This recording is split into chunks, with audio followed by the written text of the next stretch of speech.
আসসালামু আলাইকুম রহমতুল্লাহি ওয়া বারাকাতুহু।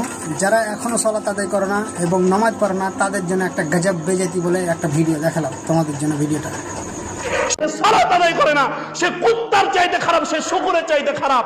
কারণ কুত্তা মরে গেলে তার নাম কুত্তাই থাকে, শুকুর মরে গেলে তার নাম শুকুর থাকে।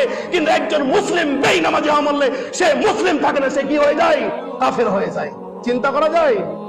একজন কুত্তা মারা গেলে কুত্তার নাম কুত্তাই থাকে, একটা শুকুর মারা গেলে শুকুরের নাম শুকুরই থাকে। কিন্তু একজন মুসলিম বেনামাজি হয়ে মারা গেলে ওর নাম আর মুসলিম থাকে না, ওর নাম কি হয়ে যায়? কাফের হয়ে যায়। চিন্তা করা যায়? আপনি সালাত আদায় করবেন না কেন? আপনি কেন সালাত আদায় করছেন না?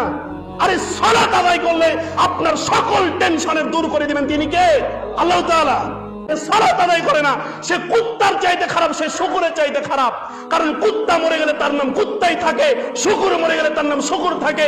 কিন্তু একজন মুসলিম বেনামাজি হওয়া মরলে সে মুসলিম থাকে না, সে কি হয়ে যায়? কাফের হয়ে যায়। চিন্তা করা যায়? একজন কুত্তা মারা গেলে কুত্তার নাম কুত্তাই থাকে, একটা শুকুর মারা গেলে শুকুরের নাম শুকুরই থাকে। কিন্তু একজন মুসলিম বেনামাজি হয়ে মারা গেলে ওর নাম আর মুসলিম থাকে না, ওর নাম কি হয়ে যায়? কাফের হয়ে যায়। চিন্তা করা যায়?